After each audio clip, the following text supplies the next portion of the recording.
We're here in Las Vegas, Nevada at the Expo at World Market Center for the U.S. Open Championships. Been here all week watching some of the best wrestlers in the country fight it out for a U.S. Open title. For JD Raider, I'm John Kozak. Welcome in. We're going to be with you all afternoon here for the U20 U.S. Open Finals. JD, tell me what you're looking forward to here in these 10 matches. Yeah, we really have a great lineup from top to bottom, 57 to 125. Names like Gray Burnett, Bo Bassett from top to bottom. But I think there's two matches I'm kind of really locked in on. That's 70 kilograms, Landon Robidoux versus Seth Mendoza, right? The reigning NCAA 157-pound champion versus a tough freshman like Seth Mendoza. Where does Seth Mendoza stack up against Landon Robidoux and kind of the rest of the NCAA field that we didn't get to see him compete a full year this year as he redshirted? And then I am so happy that we are ending with 125 kilos. I really feel like that's the main event here tonight. Kobe Merrill versus Drayshawn Ross. It's going to be a really close battle. These two are familiar with each other. Wrestled 3 times last summer and went all Drayshawn's way. But I'll tell you what, Kobe Merrill's kind of been the talk of the town here this weekend. I feel like competing in both seniors and U20s. Yeah, the true heavyweight title battle there at heavyweight. Kobe Merrill, it has been his weekend, taking out Mason Paris, making a deep run into seniors. We'll remind you, the winners here at the U.S. Open, they go directly to the World Team Trials Finals, and that'll be at the end of next month in Geneva, Ohio. They'll go right to that best-of-3 finals. And this is a great mix of young talent, some guys still juniors, seniors in high school, going off to college. And then you got NCAA champions, All-Americans. It will be a great set of finals. And we're going to be kicking off with our very first match at 57 kilograms. We're going to see Gray Burnett out of Ohio, a Penn State commit, take on Isaiah Cortez out of California, currently at Cornell. It should be a good one. Yeah, Gray Burnett, really impressive here this weekend. Had a big win in the semifinals to make it here. Yeah, Gray Burnett taking the mat right now out of Ohio, Perrysburg. You see his dad in the corner there. Burnett trained. Gray Burnett taking out guys like Dom Deputy, Antonio Mills on his way to the finals. And Isaiah Cortez in the blue, the first of the Cortez brothers, took out Sammy Sanchez in the semis in a great match. And we are underway. Cortez in the blue, Sanchez in the red. Burnett trying to join former Perrysburg, Ohio wrestler Marcus Blaze as a U.S. Open champion. Marcus Blaze winning 61 kilos earlier in the week. Burnett, U17 world bronze medalist last year. Isaiah Cortez, U20 cadet world silver a couple years ago. Cortez really long for the weight. He can shoot from the outside, but he's also great in those tie-ups.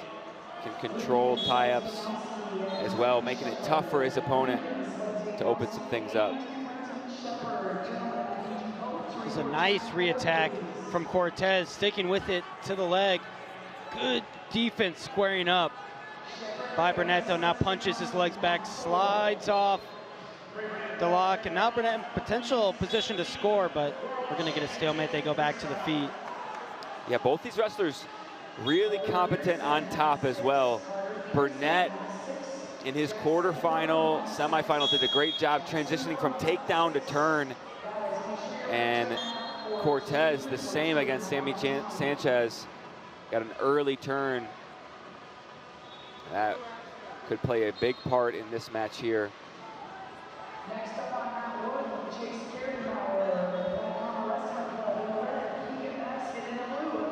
Burnett, not quite the same Marcus Blaze, always elbows in stance, but you'll see a very disciplined stance from Burnett.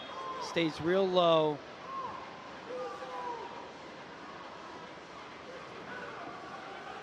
Isaiah Cortez was in gray shirt this past year for Cornell. He went 25-5 up at 133. Cutting down to 57 kilograms, which is essentially 125. Burnett trying to use this left side underhook. He spent a decent amount of time here in the first 2 minutes of the match. He's not going to be able to advance through it, but we'll get Cortez on the clock.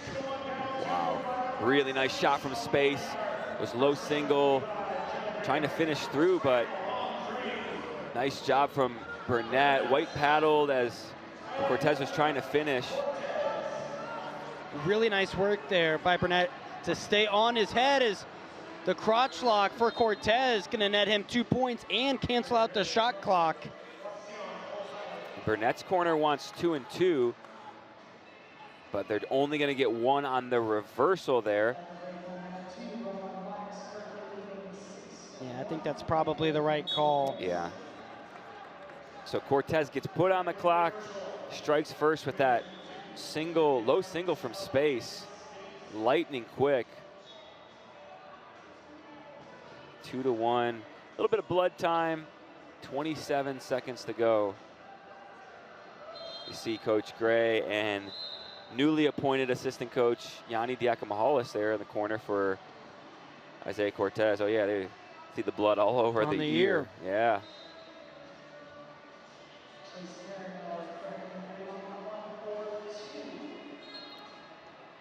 Now for Burnett, don't panic, you're still doing great, only down by 1 point. We're having a solid period before that. I felt like he was kind of getting to his ties, working that underhook. Just got caught from space a little bit, and then defended well initially. Yeah, Burnett was down early in his quarterfinal match and then really stormed back in the second period. Ended up actually getting a fall. So Burnett sometimes just takes a little bit to get his offense rolling. And Penn State fans should be excited about young Gray Burnett. Still only a junior in high school. Committed to the Nittany Lions. You got to think he'll be 125 entering college. Maybe 133, but I feel like you never know with these lightweights. 57, another year in high school. Yeah, it could move up to 133, and ultimately we think Marcus Blaze will move up to 141 eventually. But you don't know that either. You don't know that either. You're just kind of assuming with 65 kilograms being an Olympic weight. Correct. And obviously Marcus going to be vying for that Olympic spot. And we will see Isaiah Cortez's twin brother in our next match, Elijah.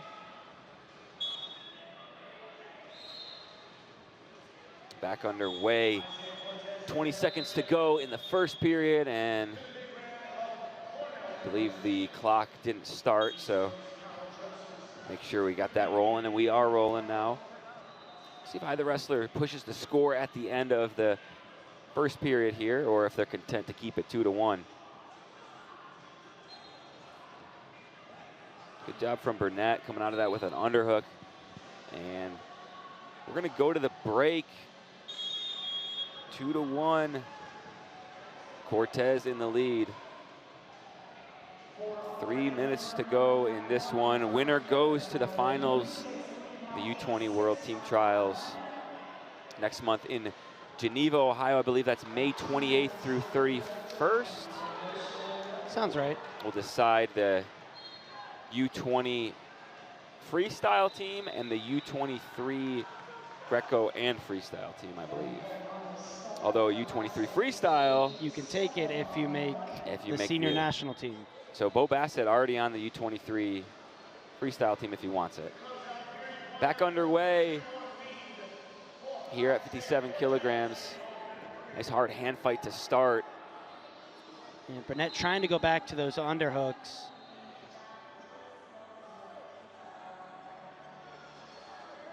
And Isaiah Cortez, really long for 57 kilograms, can sometimes frustrate his opponents, trying to break through that head-hands defense. And nice drag, almost got to the leg there, but Burnett, really good job holding position, squaring up. There's that right side underhook from Burnett, trying to pull Cortez down. Looked to go inside trip there for a moment. Just threatened it, said, hey, it's here if I want it. Yep. And you see Cortez just clamping down on that left side. Burnett breaks away, looking to reset. Yeah, Burnett's been able to get to those underhooks, but really hasn't been able to use them effectively, not even to create attacks, but even to take ground and potentially look for a step out. There's a shot, but defended by Burnett. Cortez looking to come up. Underhook left side. Burnett needs to get to 3 points. A step out won't do it. Cortez will hold criteria with that 2-point move.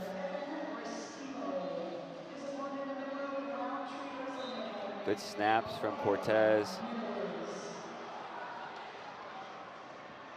Burnett hasn't been able to find that opening to get to legs cleanly just yet.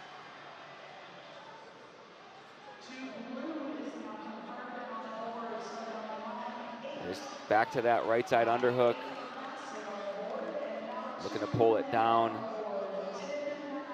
Cortez tying up that left hand. And not necessarily that I don't like it, but I am a little bit surprised we haven't seen Cortez warn for passivity. Yeah, Cortez doing a good enough job staying in the hand fight, not conceding. And you see him, you know, the official warning now, but it's 40 seconds, so we're not going to see a shot clock. The most we'll see is a caution and 1. And now Burnett extended in on the shot, trying to build up. But Cortez runs to the leg. Now Cortez underneath. Burnett needs a score here, under 20 to go. He needs 2. Cortez lifts. Cortez popping his head out now. This takedown kind of looks imminent. 5, that should be exposure. And it is. And Isaiah Cortez gets the 2 at the end and is your winner, 4-1. Isaiah Cortez, U.S. Open champion, moving to the finals of the U20 World Team Trials. Hard-fought match there from both wrestlers, but in the end, it's Isaiah Cortez winning 4-1 over Gray Burnett. And this was a really, really, really deep weight class. Oh, yeah. Whoever came out of here was going to have a phenomenal tournament. Look at Cortez going through Schwab, Sanchez, you know, just to even make it here to these finals. So being able to sit out of that tournament come May is a huge advantage that Cortez just absolutely earned. Absolutely. Yeah, and there you see replay there, Cortez. Radar, final, Kobe Merrill, Jay Sean race, like I mentioned at the top of the broadcast. But obviously, we just saw what been a great tournament. Had to beat Keanu Dillard in the quarters before beating Ronnie Ramirez in the semifinals. And he's a lot of fun to watch. I think the Panthers got a good one here. This should be a fun final. Yeah, Dean Anderson taking the mat now in that baggy purple and blue singlet. And we're underway. Anderson in the blue, Cortez in the red. Underway at 61 kilograms. Anderson ranked number 5 in the country, up at 138. Just a junior in high school. Out of Valiant Prep in Arizona. And we're tied up here early in the center. A little dueling 2-on-1 action here. Cortez brothers, big Greco, guys coming up through high school, so you know they're comfortable here. And wow, beautiful transition. Cortez disappeared on him. And he's got a trap arm, takes it through, makes it 4-0. this could be trouble for Anderson if Cortez can readjust and come back towards the center. And Anderson, look at him smartly there, not going to a defensible position. Because if he goes to a defensible position, then Cortez can take him back over. So he's just hanging out on his side. No point for holding somebody on their back in freestyle, but Cortez able to get another one once Anderson came out of danger criteria. A 6-0 now, did lose that trap arm, taking it through. Great start for Elijah Cortez. Cortez darting in.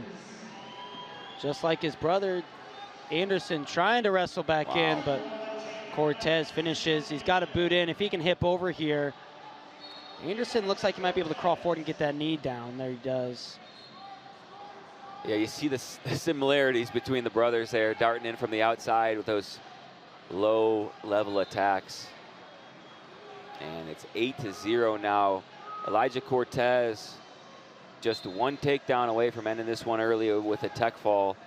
Dean Anderson just needs to get to a point. Start to work to your ties, get to your attacks. You're not going to get 8 points all at once. Man, this isn't where you want to be to do that, though, with Cortez wearing on your back. Yeah.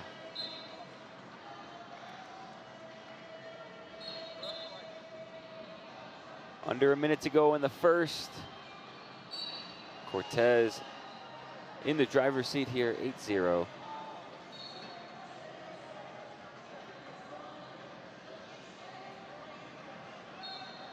Oh, there it is for Anderson, gets to that leg, head inside. Cortez goes whizzer, cut back. Great job wrestling in there from Cortez. You can be aggressive defensively, wrestling back into a guy, and held the shin whizzer, which trapped Anderson's foot in there, didn't allow him to kick out and come behind. And at 61 kilograms, still U20 eligible, Marcus Blaze. Oh, in on a shot. Jax Forrest and Ben Davino. Yeah. Cortez driving his feet, and time runs out. So we're gonna go to the break. Cortez in the lead. So, you know, you could see Ben Davino, Jax Forrest got to go to World Team Trials May 13th through 15th. One of them is not gonna make Final X. So just 2 weeks later, one of those guys that doesn't make it, Davino or Forrest, could wind up at those World Team Trials in Geneva. Or they could say, I made the U23 team. Yeah. I'll just take U23 as my age level team this year instead of turning around and competing 2 weeks later. That's a great point. But right now it's Cortez and Anderson in the finals. Second period underway. Cortez looking to end this one. Anderson looking to fight his way back into the match.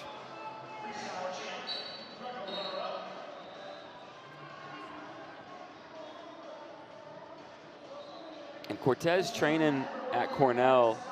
Notice a little bit of a Vito influence, kind of darting in from the outside. Sure. There's a single leg seatbelt whizzer position. Anderson's hooking that right toe over top so that Cortez can't bring his leg over. Keeping him out to the side with that whizzer and that right leg. And now Anderson actually stepping over, going to try and swim that arm out. Remember, Merkel position, not a takedown in freestyle, so Cortez trying to kick over to expose. Going to have to get a knee or an elbow down, but that would end it. That's going to do it. Leaves no doubt. Elijah Cortez, 10-0.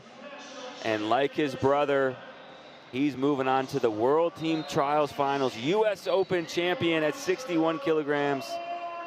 Elijah Cortez, impressive performance there. Yeah, start to finish, 10-0 is all Cortez from the get-go. Got it done with his own attacks and counterattacks. Yeah. And turns. Yeah, all the way around. Some good counters. And Cortez bros kick things off, rolling here. You see Elijah Cortez, that trap arm to start things, built a 6-0 lead. There's that lightning fast low single. Maybe a little Yanni influence there, turning in for the cradle, threatening. And there's that awkward defense. Elijah Cortez, your champ. And coming up next, 65 kilograms, gonna be a fun one. Bo Bassett, Kellen Wolbert. Right after this. 18 years old, won the US Open senior level yesterday, trying to win U20s today. And he'll be facing.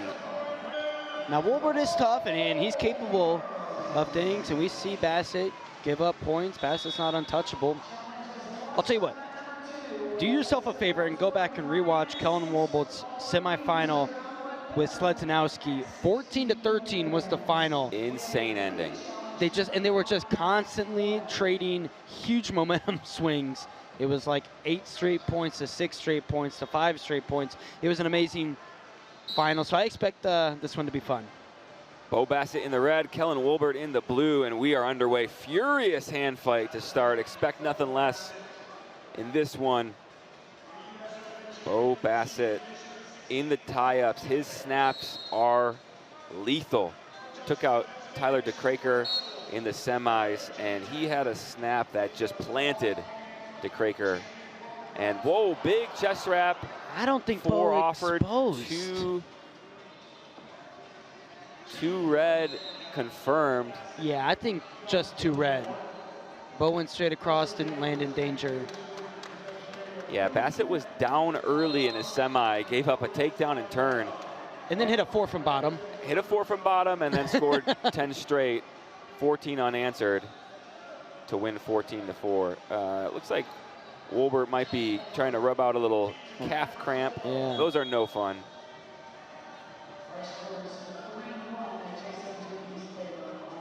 So Wolbert did get the 4 points. Okay. Came up a little bit late, but 4 and 2 confirmed. So Bassett, I don't think Bassett's worried about it. Yeah, you're gonna have to score more than 4 points to beat Bo Bassett, but decent start. And there's that snap, go behind.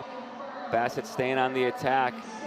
4-4 now, looking to go to work on top.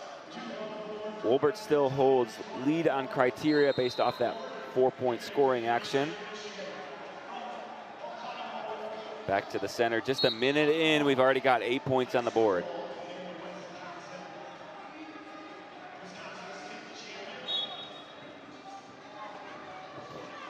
There's a carry. Bo hits quite a bit, holds on to that tricep now. Just switching up to standard high crotch. 2 blue, just 2 red from the chair, and 2 more. They did give Wolbert 2, so 6-6 now. Yeah, both of those positions that. Oh, 6-4. There's 6-4. Okay, they took the 2 point away. Okay. So our scorekeeper just got a little excited, which is understandable in this one. Hey, when these two are wrestling, you got to be ready, but it's hard to confirm. Well, you know more points are going up, and Bo right back in on the attack. Wolbert's had success here, threatening in this chest wrap. No exposure there. And now Bassett looking to go double. And there's going to be 4. That's no doubt 4 points for Bassett. Just like that, up to 10-4.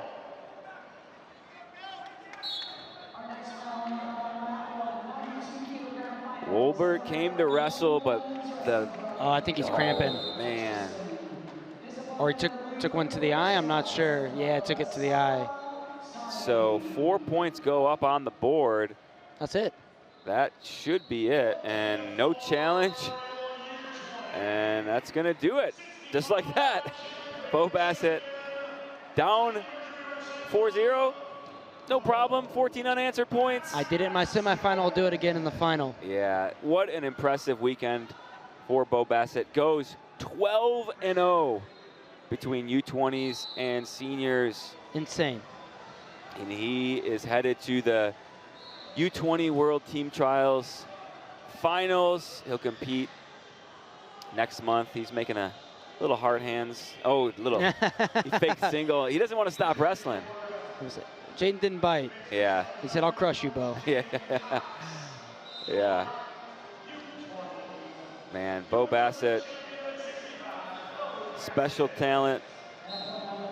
And we're going to see him in Geneva, Ohio, trying to make his second U20 World team. He was a U20 World bronze medalist, looking to upgrade that to gold. And here you see just the flurry of highlights from this match. Points from start to finish. Snap, go behinds, chest wraps.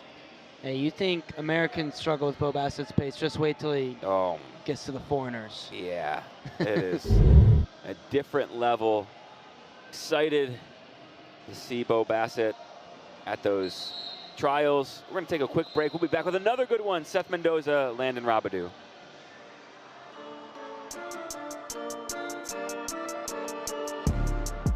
He's a little bit more scrambly, Yeah. rolling around. Robidoux maybe a little bit more quote-unquote traditional.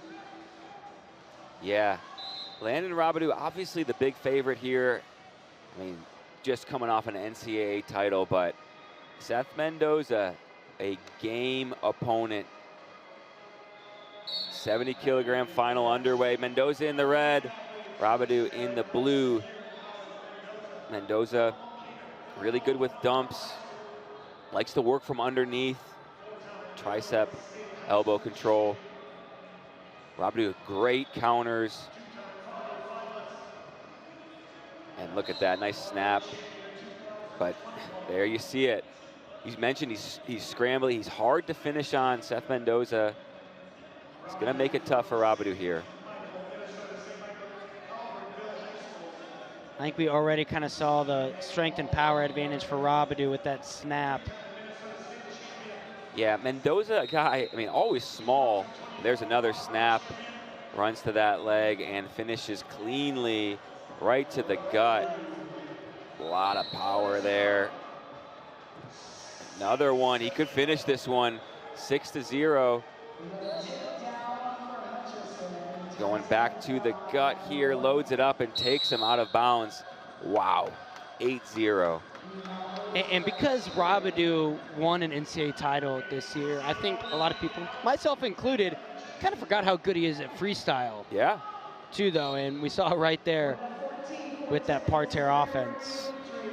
Yeah, he was second last year, correct, to PJ Duke? Yes. And some competitive matches. So obviously the favorite to win this year. And you see how dangerous of a freestyle wrestler he is. Minute and a half in, and he's up 8-0. And he's winning the way he doesn't necessarily need to, but he's not allowing Mendoza to wrestle this match. What Mendoza wants to do is muck this thing up, get into a bunch of scrambles, shoot like this, get into these weird positions. Mendoza loves this. Sit your butt to the mat, try to come out behind. He's close to finishing here. Where Robidoux is going to have the advantage is obviously they're giving quick him finishing in parterre. Even though Robidoux has that leg, I don't hate that. So gives Mendoza a little bit of breathing room. Just down 6 now, 8-2. Mendoza back in this one. Mendoza tried to go back to that same attack. This time, Robidoux steps over it. Tied up in the finger fight. Mendoza clears out, 30 to go.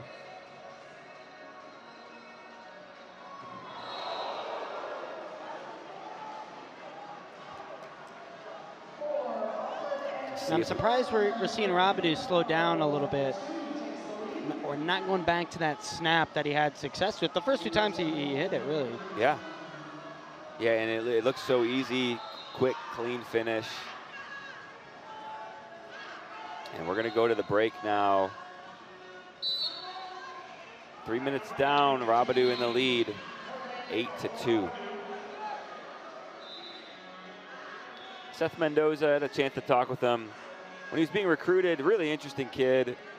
Started a woodworking business as I don't know, a 14, 15-year-old. Got his pilot's license as well. He flew a plane solo before he drove a car solo. Okay, wow. That was one of his goals as a young high school kid. I feel like that shouldn't be allowed. Apparently it is. And we are back underway. And as I mentioned, Mendoza kind of always smaller.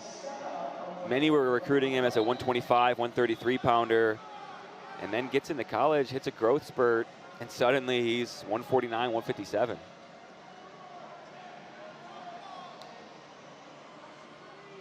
You got to think Mendoza's still kind of growing into that body.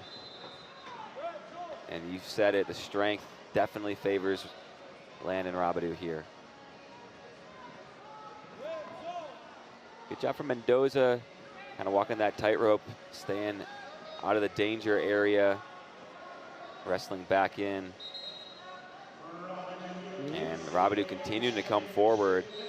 He's getting kind of backed up to the zone, but then he's doing a good job of holding ground. But he's not doing a good job of clearing, just as I see that circling all the way back and or getting to his tie. He's letting Robidoux kind of hang out in the inside control.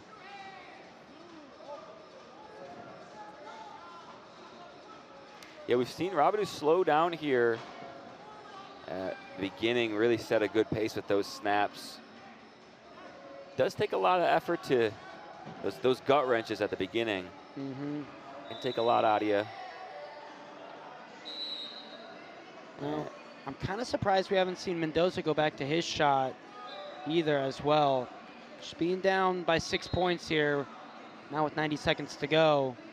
Yeah, he keeps swiping at that right ankle. Which much easier said than done, penetrating deep on Robidoux. So now just a minute 15 to go. Mendoza going to need to pick up his pace here, get to points. And Robidoux doesn't need to take any risk. He can hold position. He's earned that right to just hand fight. And now we're going to see a little warning for the finger fight. A minute to go here in our 70-kilogram finals. Little jab fake from the outside for Mendoza, trying to set up his offense. They are still stuck in that finger fight, and now they clear out of it. 45 to go.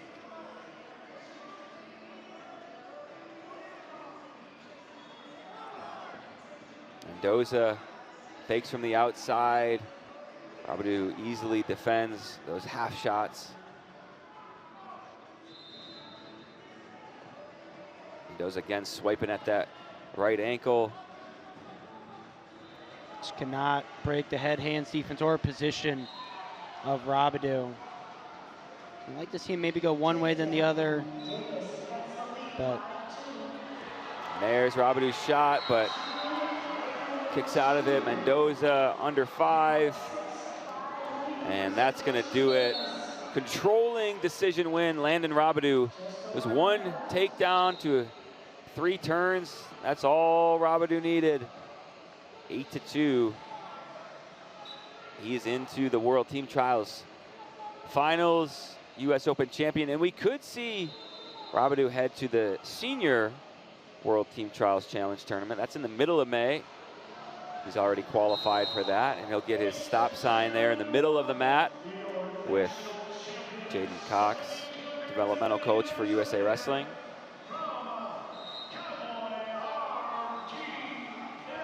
Yeah. Landon Robidoux off of an NCAA title, keeps the train rolling. Took care of business. Never a doubt this weekend. Really dominated everybody.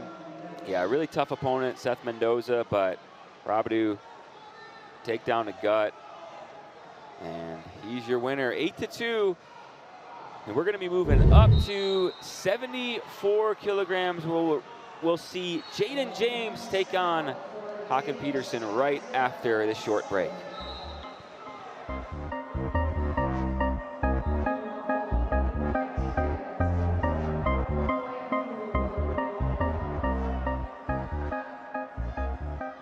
Hakan Peterson had a couple good wins over some really tough opponents. on his way to the finals. Took out Oklahoma State's Cody Rutledge, NC State's Will Denny. And he's in the finals versus Jaden James. Jaden James in the red and black. Hakan Peterson in the blue. Underway here, 74 kilograms.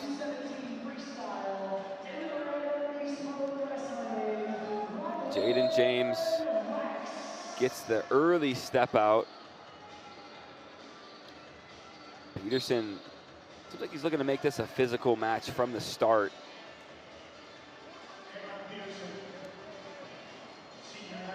Went arm dragged and tried to go the opposite way, but James saw it coming, put his head hands defense down, blocked, and ran behind. And Jaden James, if you've never seen him before, just the offensive output from him, his variety of ways to score, makes him a really special prospect. And that's what gets talked about a lot, but don't forget what we just saw here in his textbook defense, too, or, you know, his basics. He does the basics very well as well. Yeah, Hakan Peterson, oh, there's that duck attempt from James. Peterson took out Cody Rutledge. Really good win for him. Was able to get to a low single, a couple leg laces. That was the difference in that one. And Peterson teched Bruno Cassiope in the semis. Jaden James took out Rocco Cassiope in his semifinal.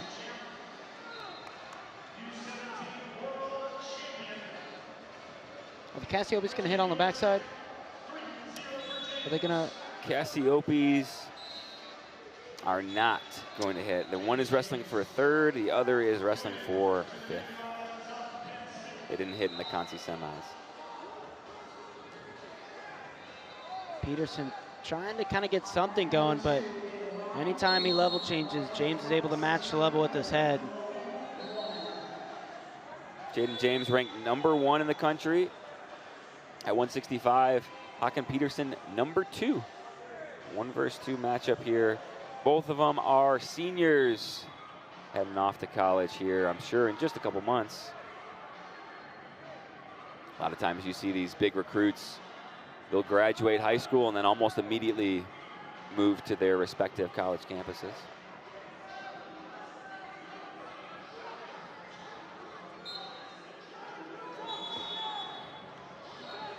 A little throw by attempt there for James. Good little flurry.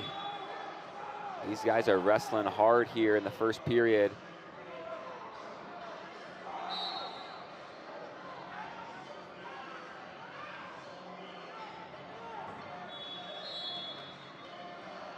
Peterson pawing at that head. A lot of times you'll see that gets stopped, and they'll give a little warning. And there's attention for the finger fight. Give that one to Peterson. And Peterson's another guy. We saw Seth Mendoza, kind of always little, smaller guy, and then all of a sudden hits a growth spurt. And he's up at 165 pounds.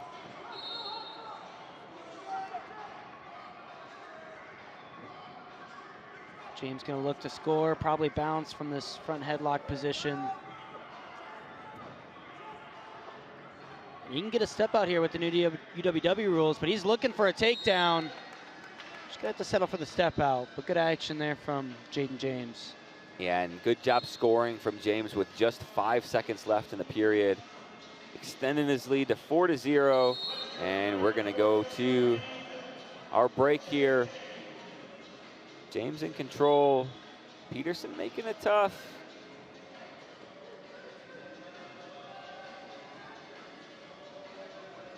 See Coach KD in the corner. Also, is that Mike Mock? That's Mike Mock, the US Open champion. KD trained, of course, where PJ Duke. PJ Duke also is from, and another Penn State commit. They'll be teammates next year, Jaden James.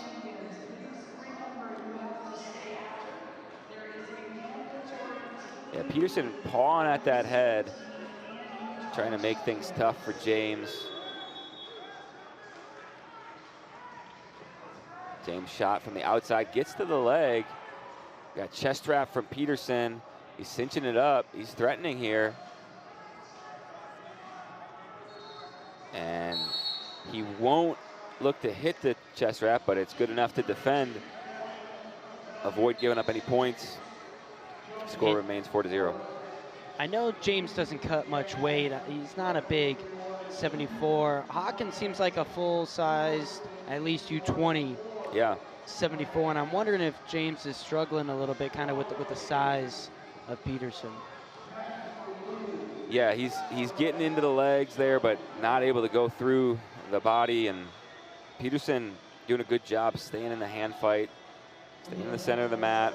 James not being able to move him around too much.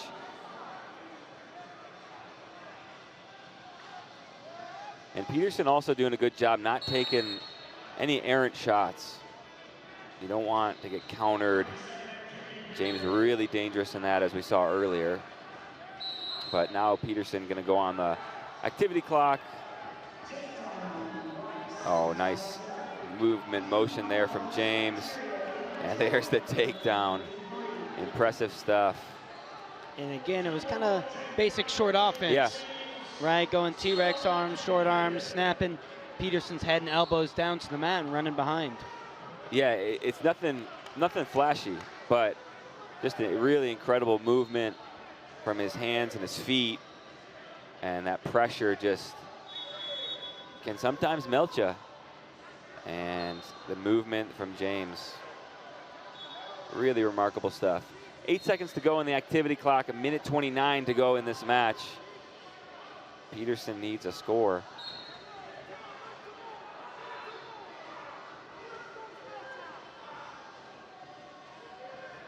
Jaden James, a first-year U20 competitor. Only going to be 18 this year if he's not already. Still a senior, though, just a younger senior. Yep. And I said, you know, maybe James might be struggling a little bit with the size of Peterson. I don't think that's the case. He's kind of moving him around. Now, I think he's wrestling a good match when you have the advantage, when you are the favorite. You don't beat yourself. Yeah. And that's how Jaden James is wrestling this match. He's not beating himself. Yeah, he's holding great position. He's not trying to force anything at all. And he's in the lead 7-0, 40 seconds away. And there's double, comes up to the body, finishes cleanly 9-0. And close to finishing this one. Looking for a gut wrench. But defense from Peterson. 26 to go. Will James push for the tech? Shot from the outside, defended. Peterson squares up.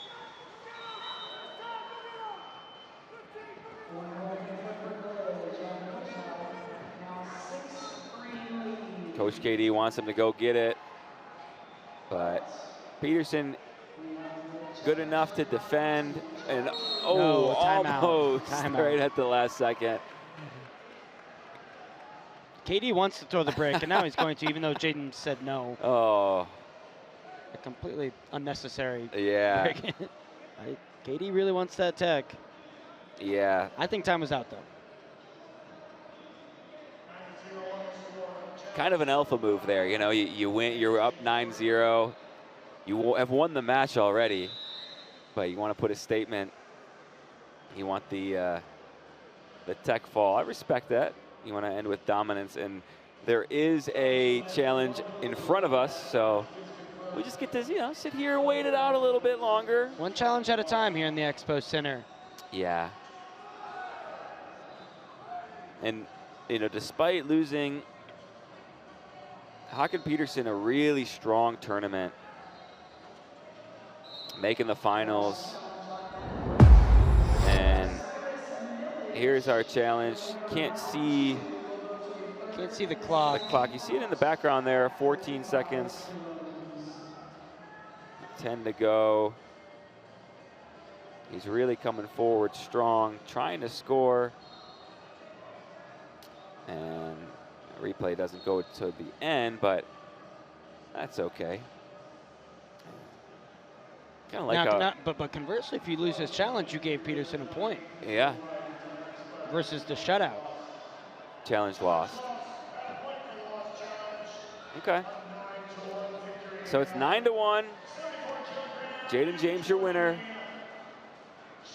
He's headed to the World Team Trials finals in just over a month. I'm curious if we're going to see him enter the senior level, test his hat at all at the World Team Trials Challenge Tournament. I would like to see it. Yeah. You know, yeah, I mean, I'm not saying he's going to win, but he is definitely good enough to compete. When you dominate your way through the U20s, as we saw Bo Bassett do, you're ready to compete in the senior level. And here you see Jaden James, those go-behinds, that pressure, but the step-outs, the double. He's got it all. Jaden James, your champion, 74-kilogram U20. He takes out Hagen Peterson 9-1. And we're going to be moving up to 79 kilograms next, where we will see Ryan Burton take on Asher Cunningham. We'll take a short break. We'll be back with you right after this.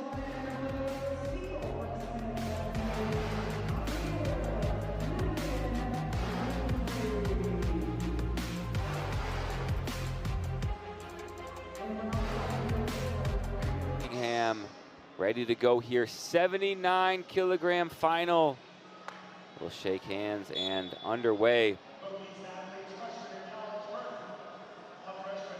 Ryan Burton wrestled at 165 this year for the Hokies. They were going back and forth on whether or not he was going to be their starter. Ended up keeping him in a red shirt. Asher Cunningham wrestled 184 for the Nittany Lions.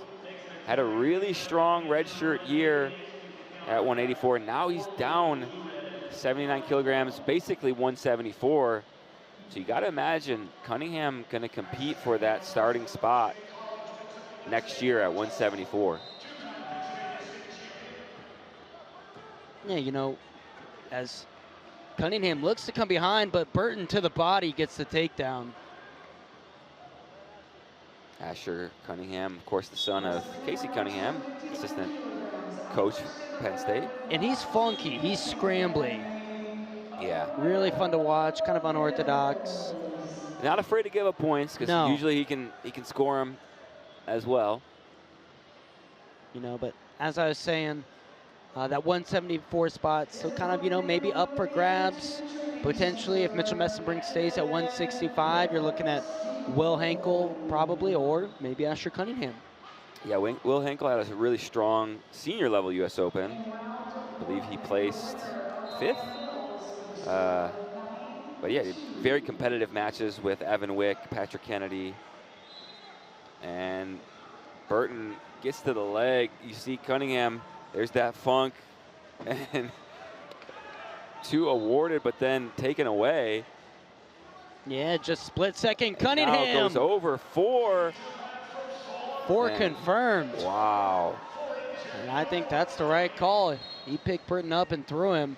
Trap arm, this could be dangerous. No, but the head hits out of bounds. And man, Burton so close to finishing a couple times, but it was Cunningham continuing to wrestle through those positions, and Burton wants the brick here. And Coach Roby gonna throw it out. Coach Roby originally said no, keep going, and Burton persisted, so. I mean, it was close. I'm sure Burton felt like he had points coming out of that, but. You know, I didn't think we'd get to a point where we were talking reaction time in freestyle. Yeah, right. Here at the US Open. And there, our camera crew getting the big screen with the replay. And they're taking it all the way back to the beginning of this sequence. If we can keep it here, this will be great for us to see and talk through. It's Burton who gets to the single leg, tries to run behind, and they're gonna stop it there. Is that takedown criteria? I don't think so. There you see Jordan Oliver right next to the screen. And then does he have both legs and hip hits? Yeah. I think they're going to say maybe you could call takedown. that takedown there, but then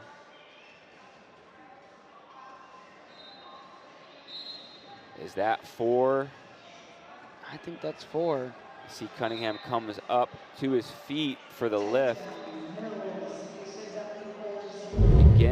Does it begin on the mat though? That's kind of the question. I think there was enough air time off mat. Yeah, we got some air time before the throw too. Right, you see that a lot in Greco when they go body lock from the parterre and they lift them up, and then go. And the scoring is not going to stop here. These guys are going to continue to scrap, wrestle through positions.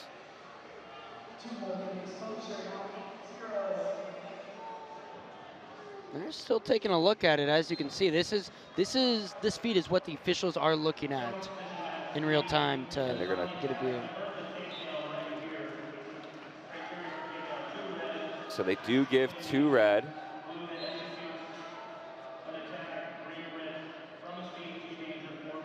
So 4 blue. So good on Burton for persisting for the brick. Yeah, good challenge there. Cunningham staying in the lead on criteria, but it's 4-4. A minute to go in the first period.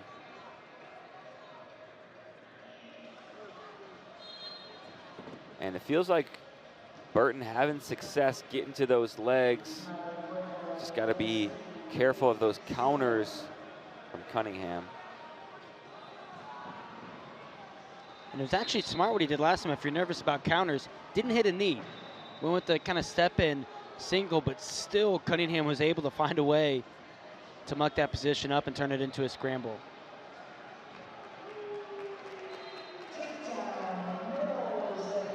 Cunningham staying inside with that right hand, the collar tie.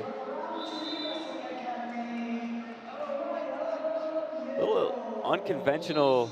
Cunningham reaching with the same arm as his lead leg. Cunningham's nose is bleeding. I think they're going to let this go to break before they wipe it up. Okay.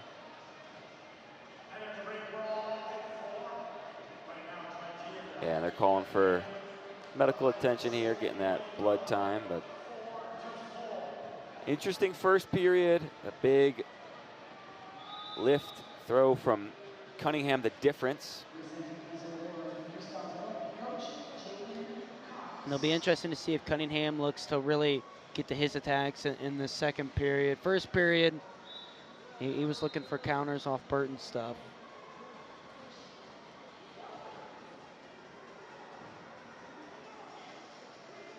So they're continuing to clean up Asher Cunningham, make sure all the blood is off his body, and then now they're going to clean up the mat. And there you got Coach Nick Lee with a wrist brace on, wiping the mats, making sure they're nice and clean and sterile.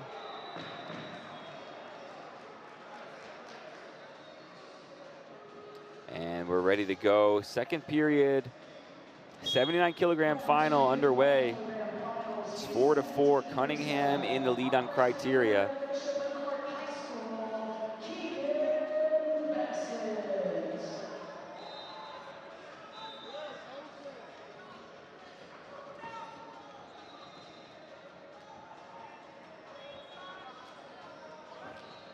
Burton coming out aggressive here, really looking to use that underhook to score.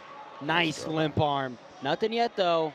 Needs to get out of this quad pod. That might be 2 blue, 4 red. I don't know about 4 red. Boy. 2 red. 2 red. 4 red. Confirmed. Are we going to get a brick? They're not reaching for it. No? Okay. And blood? He gets the blood time here. And now Asher Cunningham wants it. I was a little surprised by that call. I would like to maybe see it again. If we can get replay while they're cleaning up this blood, but. Yeah, Burton did a nice job, little limp arm out, gets to rear standing, and then takes him over and through. Cunningham did I thought Cunningham floated enough.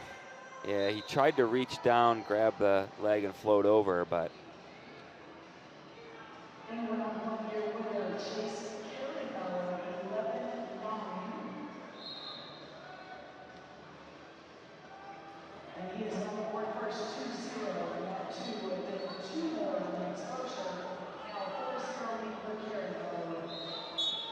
So no challenge. Score going to remain 8-4. Burton takes control here early in the second. So now Cunningham going to have to get to his offense down by 4. This is good position for Burton. Front headlock. Although he's not really trying to score. He's content to take the stalemate.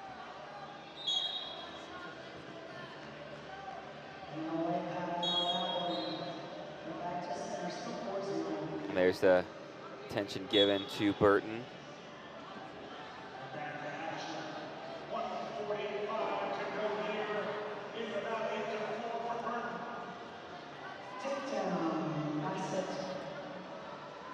Cunningham coming forward, tries to go throw by to the single leg. Burton deep underhook, now seatbelt wizard position, and Cunningham's head hits out. That's going to be 1 point for Burton. Yeah, great job swinging that arm back down, getting to that underhook. Again, using it to get into parterre and score points on the edge. And Cunningham's tried to throw that head by a few times, but each time Burton comes up with the underhook, so he hasn't been able to beat that left arm.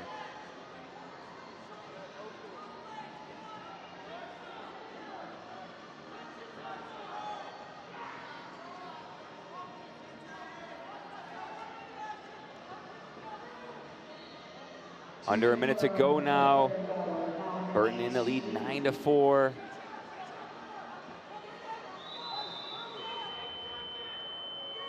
And now we're going to see what Cunningham has offensively. Yeah, he needs to generate some offense here quickly. We're winding down.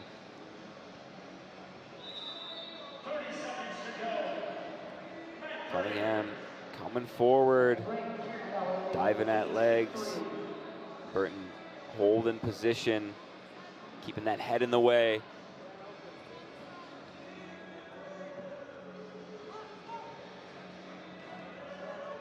They go now. Ryan Burton. Cunningham not with a lot of urgency. Yeah, can't get through the head hands defense. Ryan Burton, and Burton's going to take it 9-4. And Burton moves on to the World Team Trials Finals. U.S. Open champion, 79 kilograms. It was 4-4 at the break. Burton scores 5 in the second. Take that 9-4 win. Great tournament from Ryan Burton, getting his stop sign from Coach Jaden Cox. You see the highlights here for our 79 kilogram match. Some fun positions. It was Burton who struck first, and Cunningham's 2 freshman All-Americans, Aiden Sinclair, Brock Mantanona. And it was underway here. All Sinclair when the two met twice this year. Tech Fall at National Duels 8-3. Insei Kansi semis. Yeah, Brock Mantanona always has that big move potential in his back pocket. He does some wild things. Sinclair, the big favorite here. He was so close to making a U20 World Team, both 2 years ago and last year. Both years lost to eventual national champions, Josh Barr, and then last year, Max McAnally.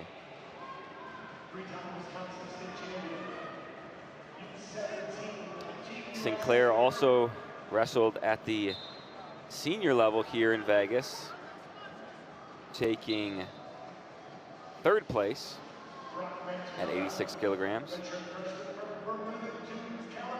Sinclair lost only to Kyle Dake, so that means he'll have a true 3rd match against Parker Keckeisen, fellow AWA off. AWA gonna have a 3rd place finish at 86 kilogram, national team member. And we're gonna see Brock Mantanona put on the clock first. Sinclair pretty much dominated his way here to the finals. Mantanona a bit of a scare in the semis against Watson.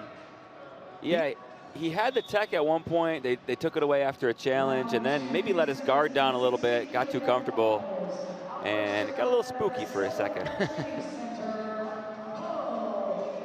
Shot there from Mantanona. Sinclair comes up 2-on-1, but Mantanona squares up and clears out. And there's 1 point for Sinclair as the activity clock expires. Just over a minute to go in this first period.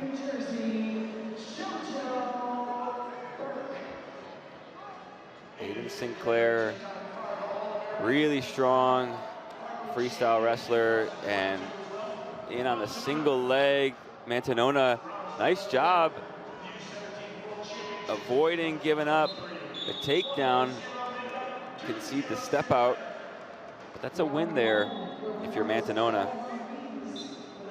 Sinclair, a lot of his attacks, very low risk, whether it's the arm drags or the single. He likes to like swing out so he doesn't get caught underneath, or dart in so he can dart back out. Smart. With how high percentage short offense is nowadays, how good wrestlers have gotten there. Sinclair, I feel like he's really grown into his body over the last 2 years. During his redshirt year, he toyed around with going 197, 184. Seemed to be the perfect weight for him this past year. Same with 86 kilograms. And Sinclair is in the lead 2-0 at the break.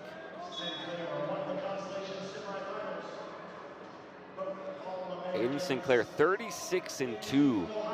He seems to be the only guy in college wrestling that wrestling a national tournament seems not to affect you. Yeah. This dude wrestled all those matches the entire season. I can't remember how many matches at NCAAs based off of when he lost.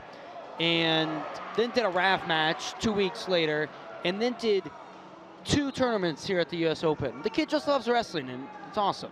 Yeah, 7 matches at NCAAs. It's wild. Kid's crazy. 7 Because all you hear about is how much of a grind and how much of a war NCAAs is, and you feel like your body went through a car accident by the time it's over. Not Aiden. Yeah, he just wrestled Zahid Valencia, what, a week ago? And so many matches here at the US Open. Be curious to talk to him, see how his body feels right now. But all he's worried about is winning this match. He's up 2-0 early in the second. Now, it does help when you tech fall your way through. Of course. The U20 division of the Open. That, which he has done so far. That's helpful. Yeah, him and Bo Bassett do have that advantage where they can get on and off the mat quickly. But Brock Mantanona, he's hanging in this one. And Coach Don Bradley in Sinclair's corner wants another passivity call. And it's going to be confirmed. He's going to get what he wants. So Brock Mantanona put back on the clock.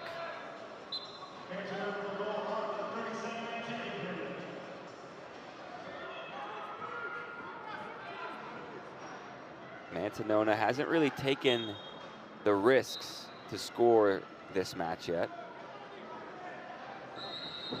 And there's a single. Interesting. Looked like Mantanona might have had the lock for his second. Broke lock now, goes back to lock.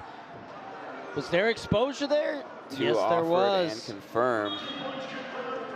2 more. 6-0. He's going to get another one with the activity clock expiring. It's going to be, should be 7-0 now. Quite the brick toss. They make it Bourmet. 8-0. Not sure how. Well, where's the extra one coming from? I'm not sure. So maybe it's a good challenge. It should be. Well, no. Now Chair is saying 6. It should be 7 though. With the activity. With the activity clock. Officials here on top of it, though. That's what they're saying. So now they're looking at it there. Did he expose that first time through? Let's see.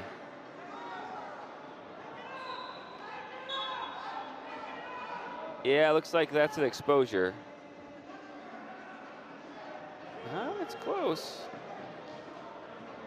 It's right at about 90. See, this is where we need AI. That's right. What is the, get what out, is get the out angle? the AI protractor. And the call on the mat was 2 there. Yeah. It's going to be hard to overturn that. And they might, though. It's really close. And then as they wrestle through, they end up giving him another 2. I don't know that he did expose. I don't know that he exposed that second time. Right.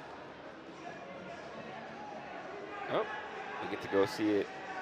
So here's the first one. Does he expose there? And then this is the second one. Does he expose there? It is awfully close, both of them. And there's Coach Sean Bourmet in the corner. Head coach, University of Michigan.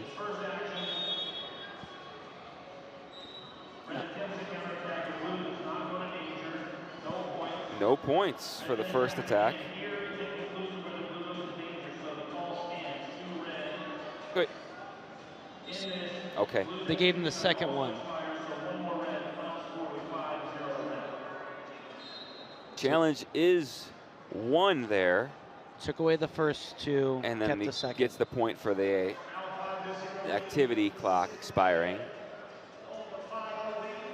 So 5-0, good challenge from Mantanona's corner, but a minute to go. Mantanona needs to start taking some risks.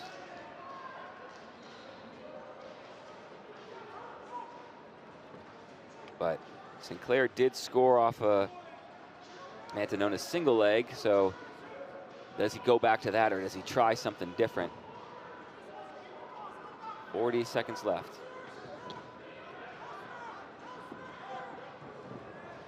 And there's another takedown for Sinclair. That was good persistence from Sinclair. Once he got the angle, Mantanona tried to square up and run away out of it. Sinclair didn't let him. Under 20 to go now.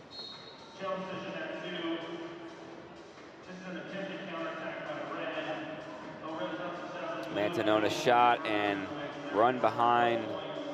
Sinclair extends his lead 9-0, and that's how it's going to end. Aiden Sinclair, 3rd place in seniors, gets the U.S. Open title in our U20 division, and he's moving on to the finals. Leaves no doubt. Dominant weekend here for Aiden Sinclair. Have yourself a weekend, Aiden Sinclair. Yeah, and Aiden Sinclair, the big favorite to make a U20 World Team at 86, and I really want to see him on the international scene. I want to see how he does at the U20 World Championships. I think he's got what it takes to bring home some hardware. Brock Mantanona, excuse me, great competitor. But Sinclair, the counters, just too strong. And as Mantanona took risks, it was Sinclair who scored, and is your winner with a 9-0 victory at 86 kilograms. We're going to move up to 92 kilograms right after this break. We're going to see Lincoln Jip take on Jimmy Masney.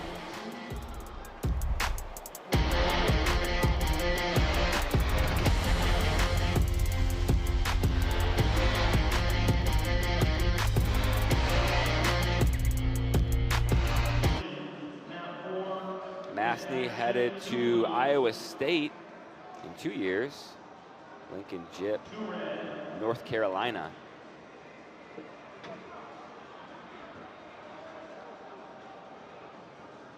So it's Masney versus Jip underway. My prediction this one, points. All right. Both these guys are point scorers, shooters. I'm ready for it. Masney had a really nice win over Carson Tompkins, a national qualifier from Air Force. Semis 14-11. Lincoln Jip took out Levi Bussey 17-11.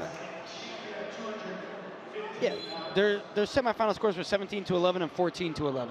Yeah, let's do it.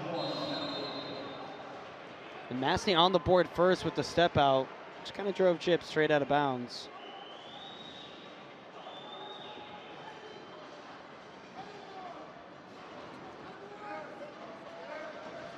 Both guys now threatened a little bit. Kind of sweeps to the outside. Masney doing a good job of staying in Jip's face.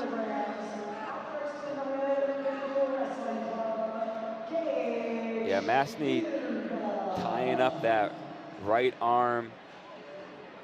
And we're going to get a stalemate if they don't do anything from this position for too much longer.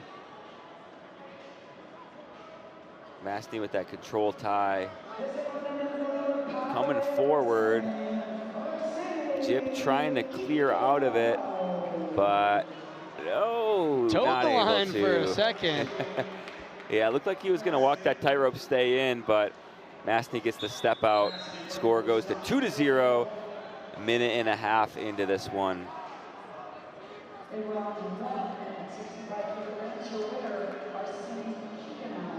Masney living in this 2-on-1.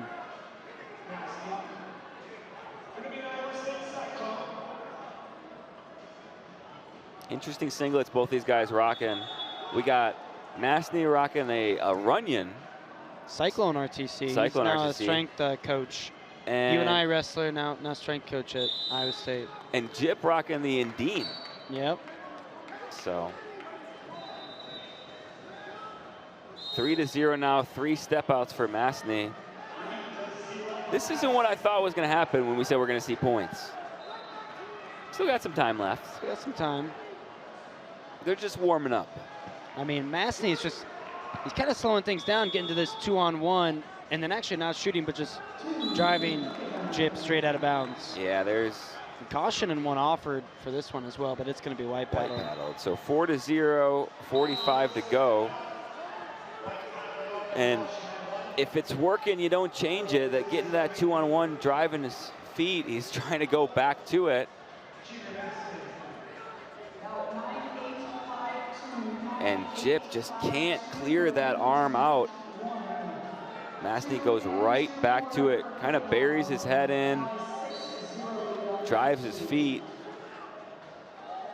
And if you're Lincoln Jip, you spend this whole period just trying to defend, trying to get out of that 2-on-1. And there's another point. 5-0 now, and now we're going to see. That one's caution and one. Caution and one, white paddled. No, it's confirmed over here. Whistle and chair went caution and one. Yeah, two out of the 3 went caution and one. But not put up on the board. I believe it has to be confirmed by the chair in order for it to go up. A caution and one. Okay. So what Jip's got to work on, he's given up head position as well as the 2-on-1. And that's what's really helping allow Masny to drive. And then you got to attack top hand, too. Now, if you attack top hand but don't clear and give up head position, Masny can still drive you out of bounds. But so Jip comes off the break, firing right away. But again, it's Masny coming forward. Nice job. That Wizard turns his body, but wrestles into it. And now goes chest wrap. What are we going to see? I think that's two red. Two red confirmed. So Jip on the board. And there's some of the points we were looking for in this one. And right away, you see Jip more aggressive, taking some risk, trying to attack. Yeah, and I think that's good for him. We saw there, he can wrestle with Masny. It's just when he's standing there, allows Masny to get his wrist and grab his tricep and get to his 2-on-1. That's when he's struggling. And again, we're back in the ties. But Masny hasn't gotten that 2-on-1 yet. So good adjustments from Jip here early.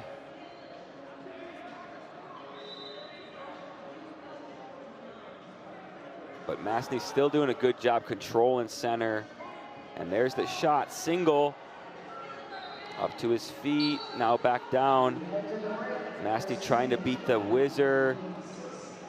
Just has the limp arm out. Oh, big four. And just like that. What a foot sweep finish. Jip takes the lead. Down 5-0, 6 unanswered here in the first half of the second period. And it's coming from Jip's shots. Jip being more aggressive, but now here we go. They go out of bounds. 1, 4, and 4. Yeah. Okay, and now we're gonna see a brick come out. That looked like 4 blue to me. Yeah. I know Jip took him through on the chest wrap at the end, but Masny started the attack, ran him to the edge, and jumped, taking him straight to his back. And how much continuation are they going to give here? It wasn't quite as much of a plant as I originally thought. So here's the sequence they're looking at. Masny gets to the double, drives his feet. One continuous motion. They are going to give 4 blue. So challenge lost, going to go 10-6 now. So Jip's lead was short-lived. Masny back in the lead, 10-6 now, minute 15 to go. Nice arm drag from Masny. Good job squaring up by Jip. Masny now controlling that left, or that right shoulder, the underhook, but clears out. Jip needs to get back on his offense here. Down 4, under a minute to go. Gets to the single leg. This is where he got the points last time, and now he'll get 2. And exposure, 2 more. Masny floats over for 1. 11-10.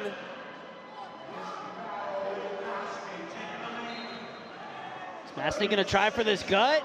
He's working for it and gets it. 13-10.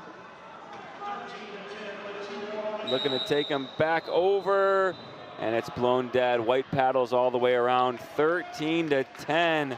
20 seconds to go. Jimmy Masny in the lead. Oh, what a crazy match. He said we were getting points, and we had to wait a little bit, but here they are. Final 15 seconds. Jip coming forward, needs to score. Gets to the single leg, finishing.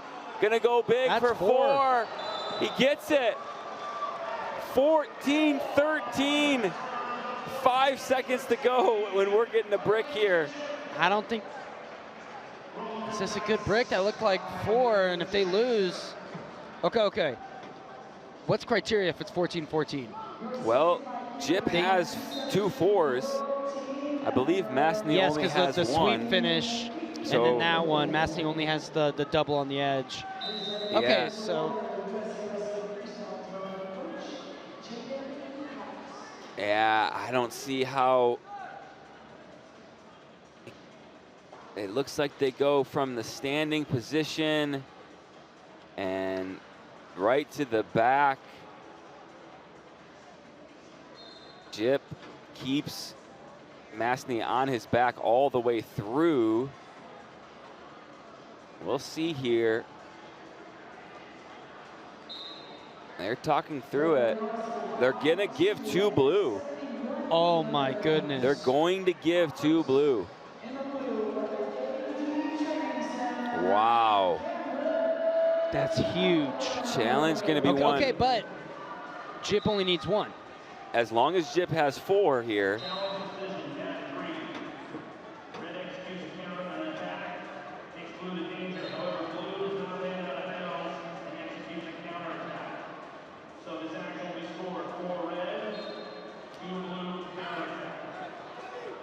Okay, here we go.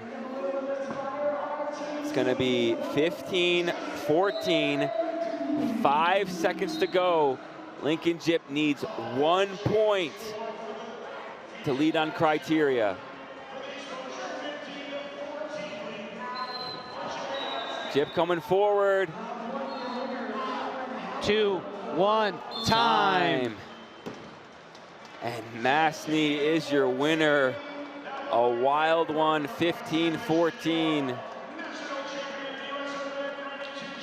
Man, oh man, these two came to wrestle in that second period. Yes, they did. Masny took the lead early, 5-0 at the break, and then the 2-on-1 was not a factor at all in the second period. In the second period, and that was the only thing in the first period. And it's one of those wild things where you think, man, something's working, you just keep going back to it, but Jip makes the adjustment, didn't make it quick enough, and hats off to both of these guys just letting it go in that second period. Lincoln Jip so close.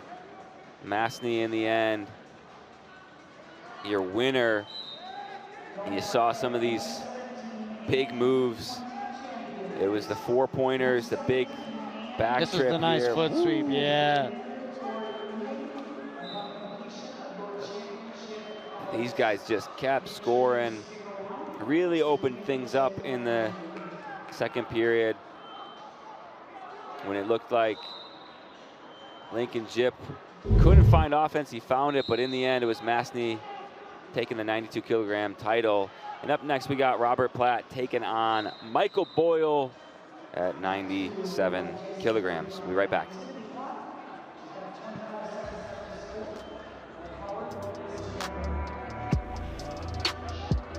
Well, out of Ohio.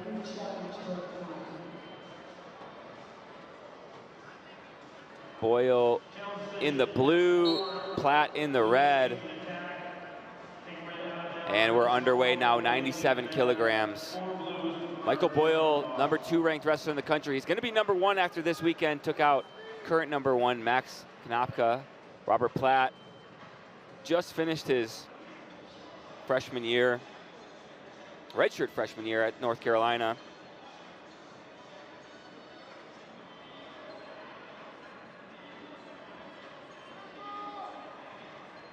And Platt coming forward.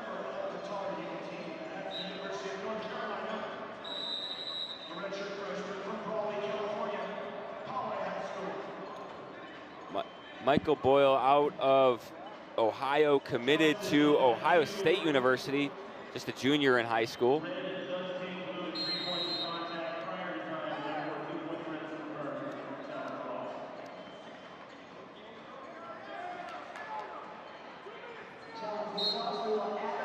And first passivity, one more, and see the shot clock come up.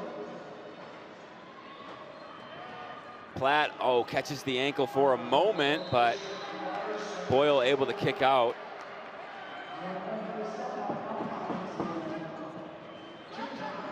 And now Platt charging forward. Almost steps out of bounds, but able to stay in. Boyle now drives forward and was looking for the step out, over pursues, and Platt gets the takedown.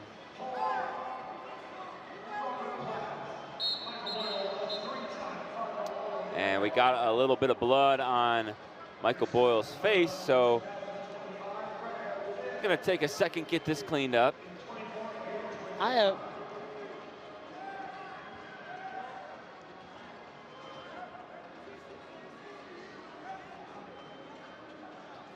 have no idea how he didn't step out on that one. Really towed the line, just keeping toes in. The entire foot has to come out. Yeah, and Boyle was so close to getting the step out.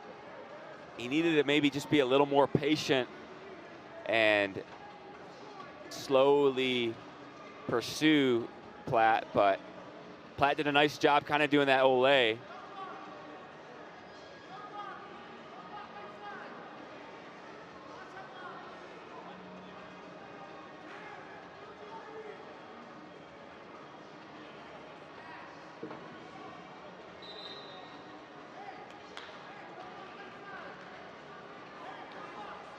So they're still attending that cut.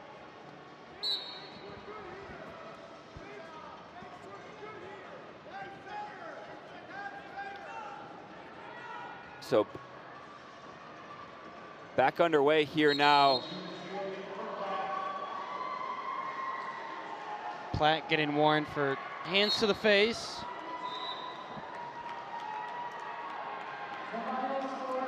Hard hand fight. Both wrestlers.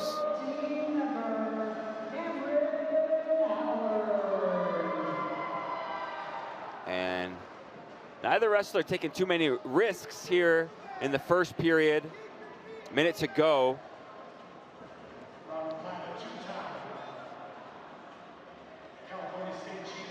Pretty impressive for Boyle to be in the finals here, just a junior in high school. There's a shot. Straight on single leg, but Platt feeds him some hips. And we'll get a fresh start on our feet.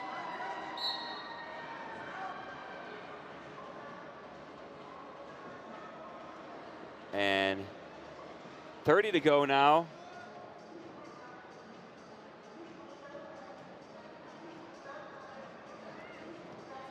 Guys just trading snaps and blows in this hand fight.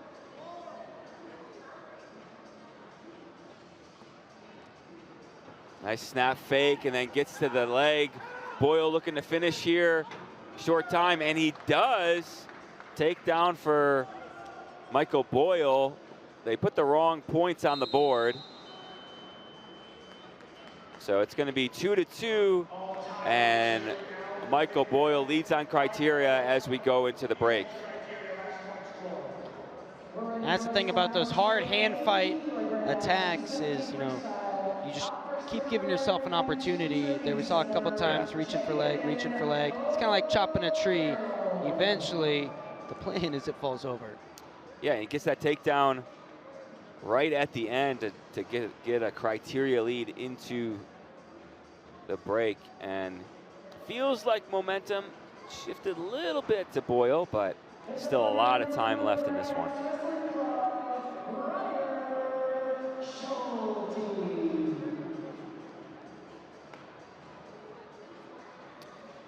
So they're still attending to Boyle's cut here, and I don't think it's coming through on the stream, but Platt is dripping sweat all over the mat. It's just running off of his face. Like, it's going to be safety. They're going to slip out there. Yeah. So second period underway, and Platt coming forward. Nice snaps back from Boyle. Oh, beautiful attack, looking to finish, and he does. Straight into the lace. That's 2-2. Score going to go 6-2 for Boyle. And it feels like Boyle's timing is really hitting a stride here. Straight on shot for Platt. He's extended on his belly. He's able to get to a lock, though. If he can hold on to this and find his way to his knees, he could be in okay position, but Boyle doing a good job of pulling on that elbow. Crazy grip strength here from Platt, though, holding on to this. Boyle slowly working his way around. And he wanted time to work, but stopped from the official and get a stalemate. 2 minutes to go. Boyle leading 6-2.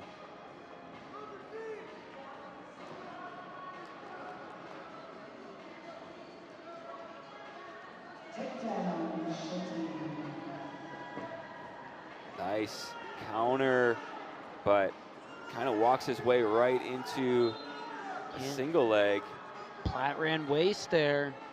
Boyle brought that right hand up, steps over, finishes the takedown. Yeah. And now Boyle looking for that leg lace. And not tight enough. Tried to rush the finish there. 8-2, minute 23 to go. And what did Platt do wrong in that go behind attempt, JD? He ran waist with his hand instead of hamstring or butt cheek, and that allowed Boyle to bring that arm up, grab that single leg. Yeah, Platt maybe feeling the urgency, trying to rush some things, and just making an error. But rather than scoring, gives up 2 points, and now the hole's a little deeper. 8-2, under a minute to go.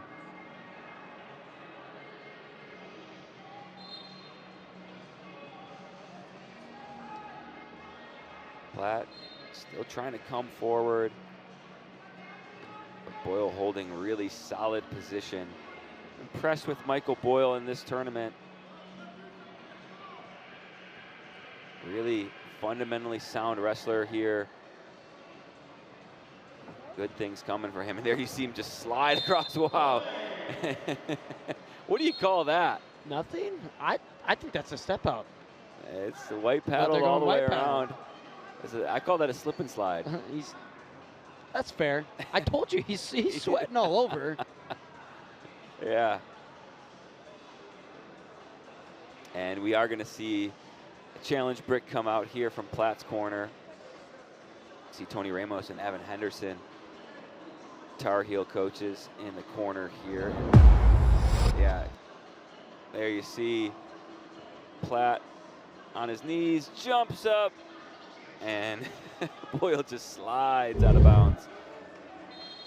But Platt was already, he had feet out of bounds. I know it's from knees. Can you score defensively?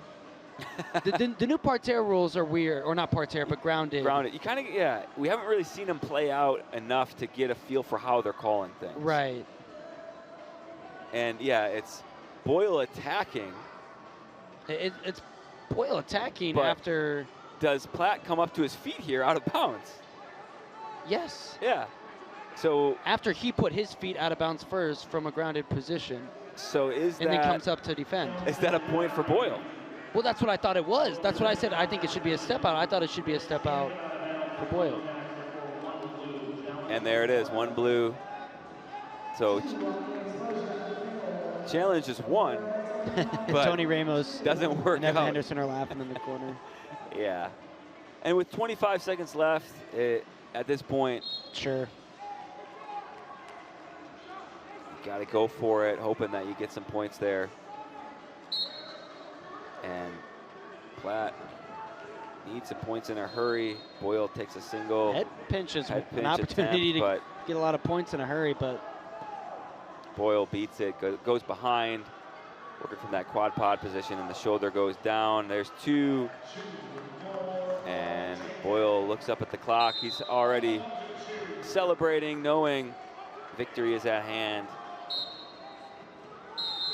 Oh, little right hook there. And there's still a second left. Nope, we're done. They're done. Okay.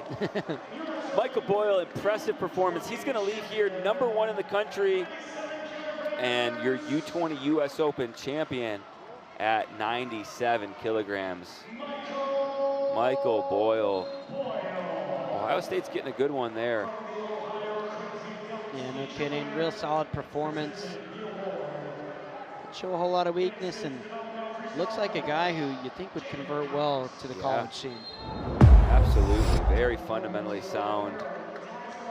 Great defense into his offense. Over pursued a little bit there on the edge, but that was about the only mistake he made in this match.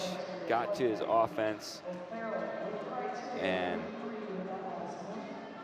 comes away with a big 11-2 victory. Michael Boyle, your champion at 97 kilograms. And JD, we got one more match. It was your main event. That's right. The heavyweight battle coming at you here in just a moment.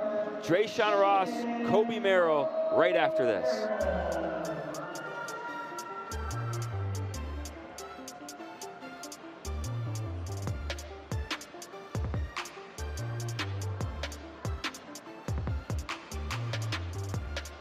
Only one takedown in all three of those bouts. A lot of passivity points.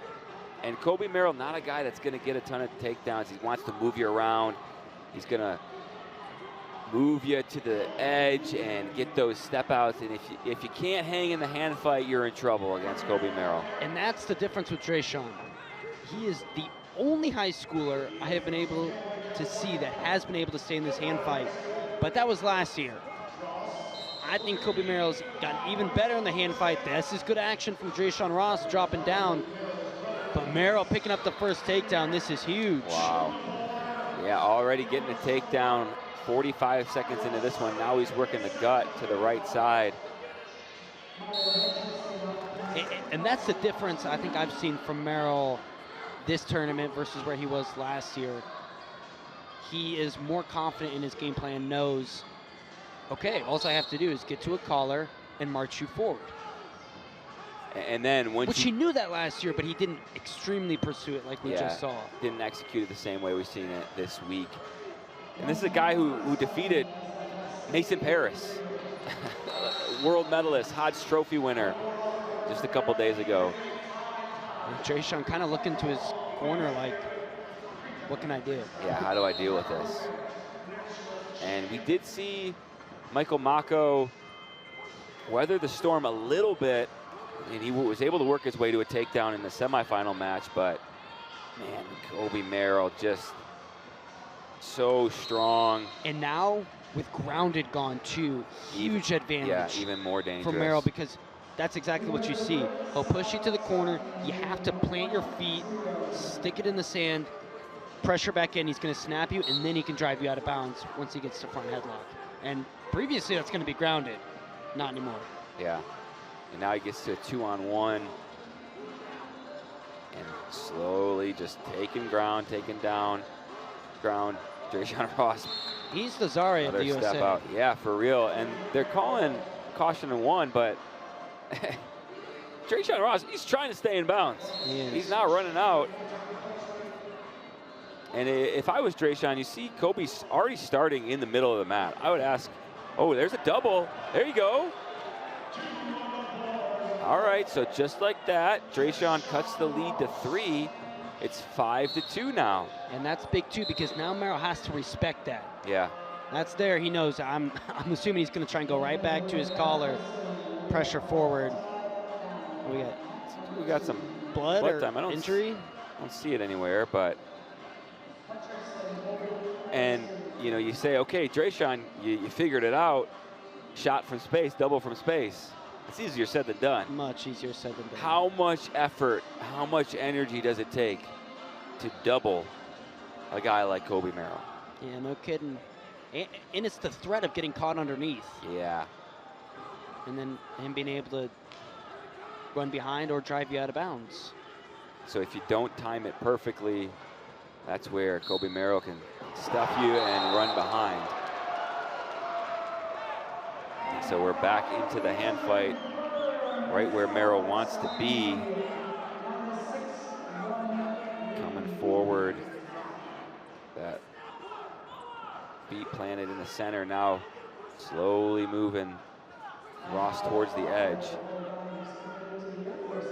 35 to go in the first period. It's 5-2. And that's good clear and circle motion from Drayshawn Ross, but Merrill Just continues to be right in his face all over him. 20 to go now. But this is a little bit different. The first minute or two, and now Drayshawn grounding himself. I'm not sure why. Took the shot to the head. And we're going to get a white paddle.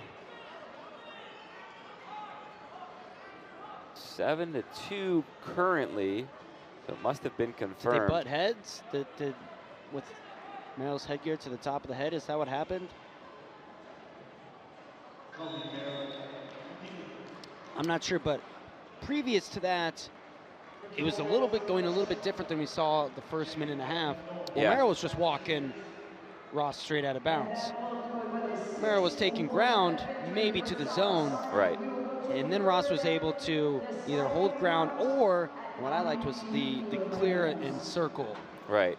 And, you know, maybe for Ross there at the end, old habits die hard, thinking, hey, I can ground myself, stay underneath, and then, oh, no, he can just push me out here. Yeah, so he wants to avoid going down on the knee there. And so I believe they're doing a little bit of concussion testing. I think he caught a head from Kobe Merrill. And so there's currently 5 seconds left in the first period. They did have a little conference to discuss how they scored that last. Are they going to give Merrill the takedown? Currently it's 7-2, so score looks like it's going to stand. Oh, and there they took it away. So they take the 2 points away, 5-2, so they called injury prior to that takedown. So 5-2 into the break. Now, all previous matches last year, at some point late, Merrill had a lead. Okay. Ross went and got it. That being said, it was never 3 points. It was always 1, maybe 2 points. Yeah, Drayshawn Ross needs to find his way to another takedown.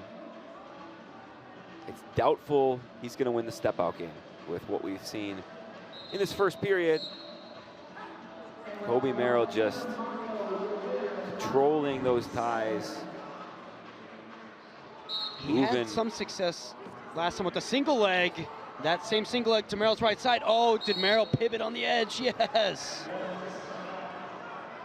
Yeah, Drayshawn tried to rush that finish. Merrill able to get his foot down and pivot, and it's another step-out point for Kobe Merrill. You see Drayshawn trying to be more active. Drives his feet.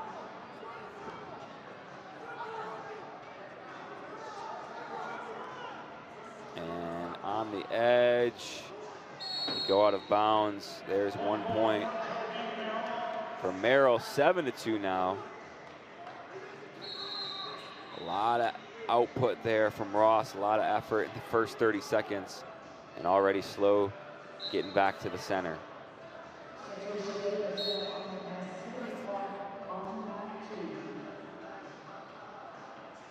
Merrill. I got to be honest with you, I don't know how you really stop Kobe Merrill, right?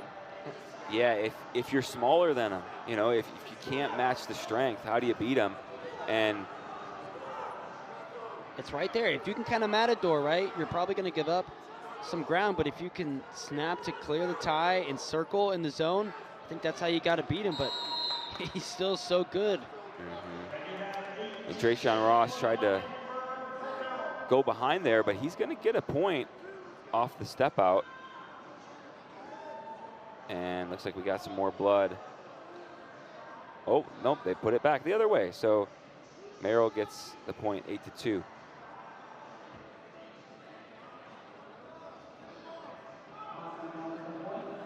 Yeah, we saw Kobe Merrill take out Mason Parris, but then lost in his semifinal match to Demetrius Thomas. And the difference there, Demetrius Thomas is a big heavyweight. Yes, he is.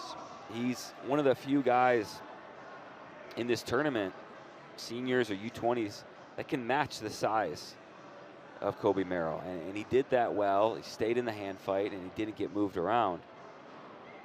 And so if you're giving up 20, 30 pounds, that's a different battle to fight.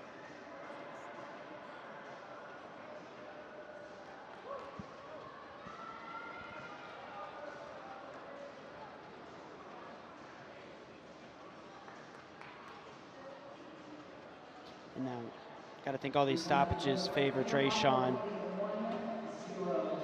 Yeah, help him recover, but it also helps Kobe Merrill kind of recharge and get right back to his hand fight. And we're back with 2 minutes to go in this one. Merrill leading 8-2.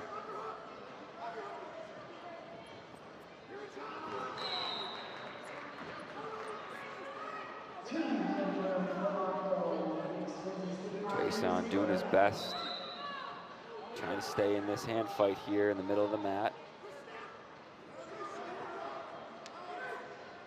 Merrill comes forward, taking ground.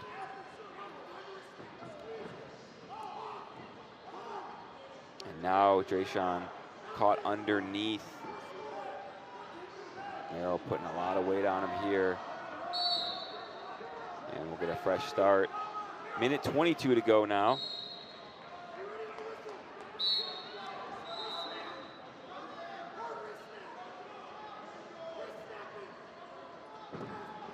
Oof, that's a heavy snap. Yeah, it is. There's a nice snap by Drayshawn, though. And there's the takedown. Score goes 8-4. Some life for Drayshawn Ross. Minute to go. And so we're not seeing Merrill move Drayshawn around quite as much as we were a little earlier in this match. And there's another snap. Oh, 2 points offered, 2 points confirmed, 8-6. Okay, let's go. We got a match. Where did this come from? 55 to go. It's the snaps from Drayshawn Ross that have been the difference here. And Drayshawn says, hey, back him up a little. And I wonder if Merrill's leaning forward more, head is farther over toes instead of driving forward as much with his feet.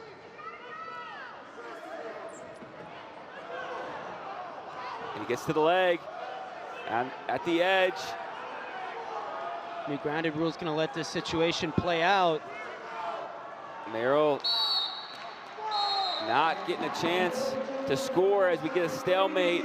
20 seconds to go. A takedown will do it for Drayshawn Ross. Down by 2. Drayshawn Ross collecting himself, getting back to the center.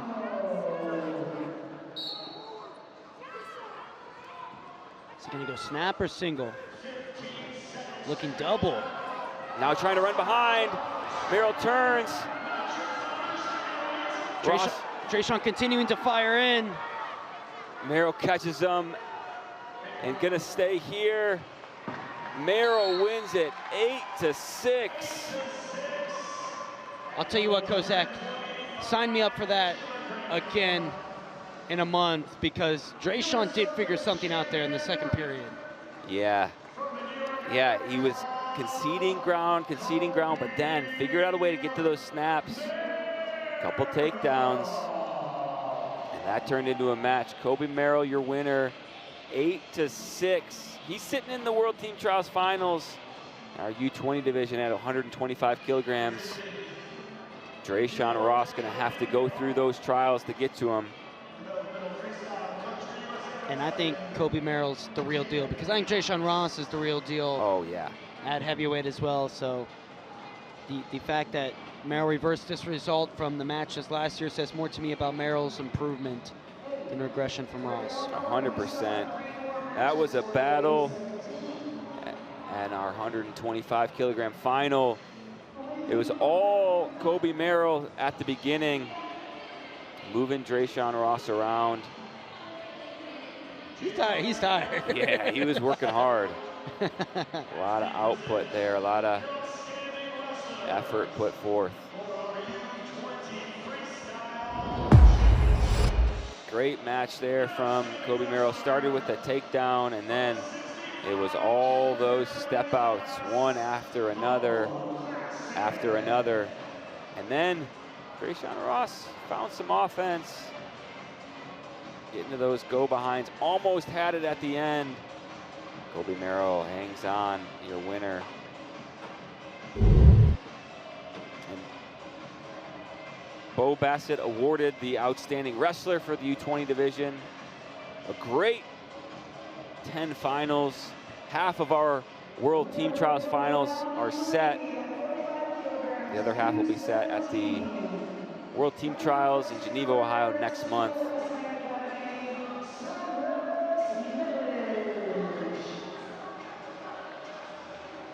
And we'll take a look at the results there. Started with Cortez brothers, and then Bo Bassett, Landon Robidoux, Jaden James. Really strong first 5 champions there.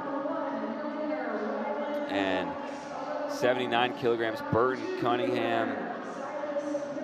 Burton came out on top there. Aiden Sinclair, Jimmy Massney, Michael Boyle, and Kobe Merrill, your final champions. Those wrestlers all sitting out the World Team Trials Finals. What a set of 10 matches, a lot of action, really high-level talent between our high school juniors and seniors and our young college wrestlers. These U.S. Open championships have been incredible from start to finish. We appreciate you staying with us all week. Some awesome events coming at you. Of course, Final X June 19th, and then Fargo, the Marine Corps Junior Nationals in July, and then the Senior World Championships October to the 1st of November. All here on FloWrestling, where you can watch the best wrestling action live. You see the highlights.